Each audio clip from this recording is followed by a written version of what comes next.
حضرت عائشہ رضی اللہ تعالی عنہا نے فرمایا کہ میں رسول کریم صلی اللہ علیہ وسلم کے کپڑے سے منی کو دھو ڈالتی تھی، پھر آپ نماز کے لیے باہر نکلتے اور دھونے کا نشان یعنی پانی کے دھبے کپڑے میں ہوتے۔ صحیح بخاری حدیث نمبر 231۔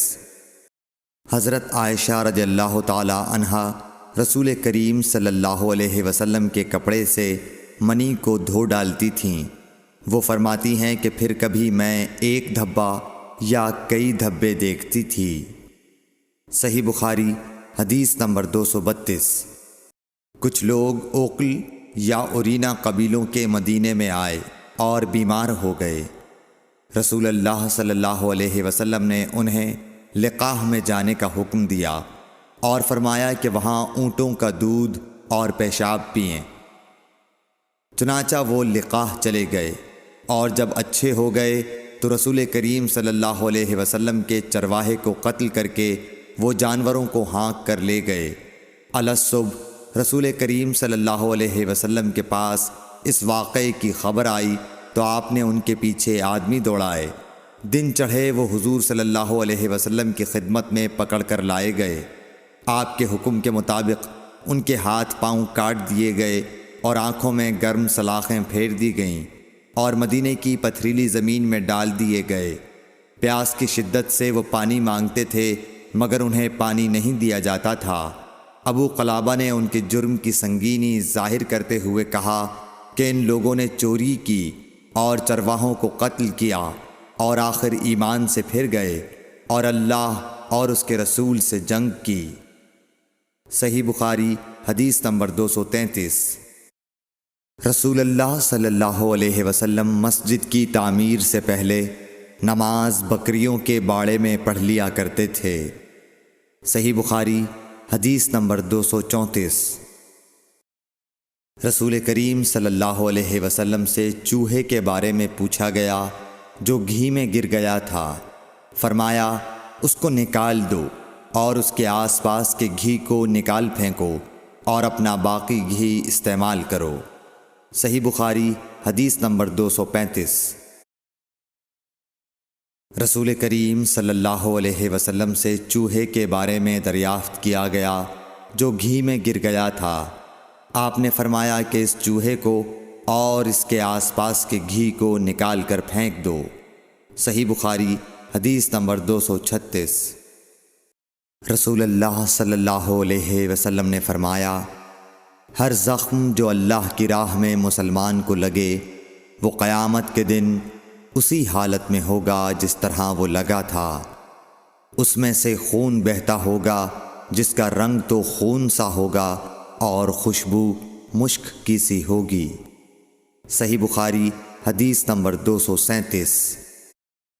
رسول کریم صلی اللہ علیہ وسلم نے فرمایا کہ ہم لوگ دنیا میں پچھلے زمانے میں آئے ہیں مگر آخرت میں سب سے آگے ہیں۔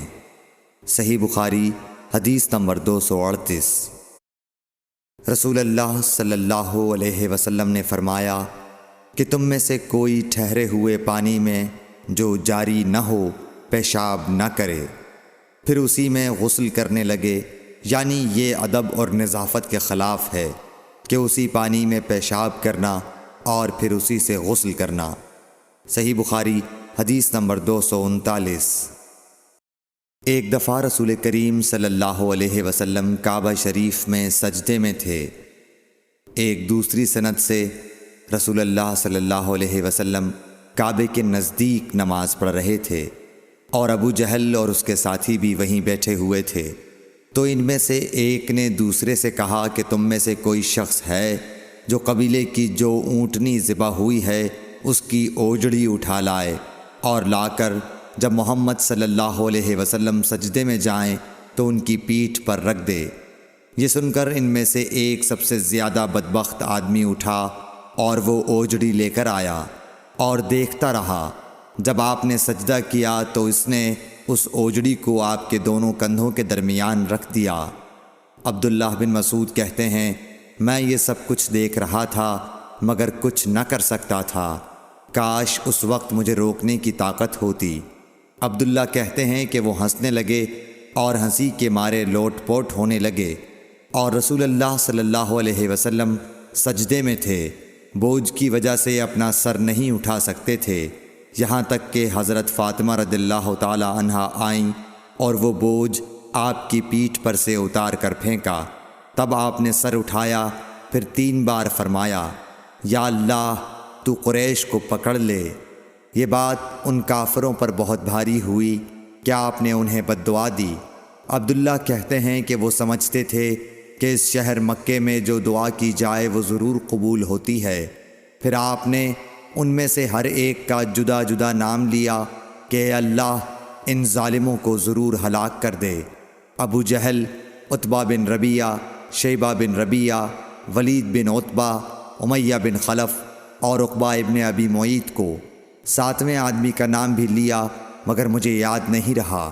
اس ذات کی قسم جس کے قبضے میں میری جان ہے کہ جن لوگوں کے بد دعا کرتے وقت آپ نے نام لیے تھے، میں نے ان کی لاشوں کو بدر کے کنویں میں پڑا ہوا دیکھا۔ صحیح بخاری حدیث نمبر 240۔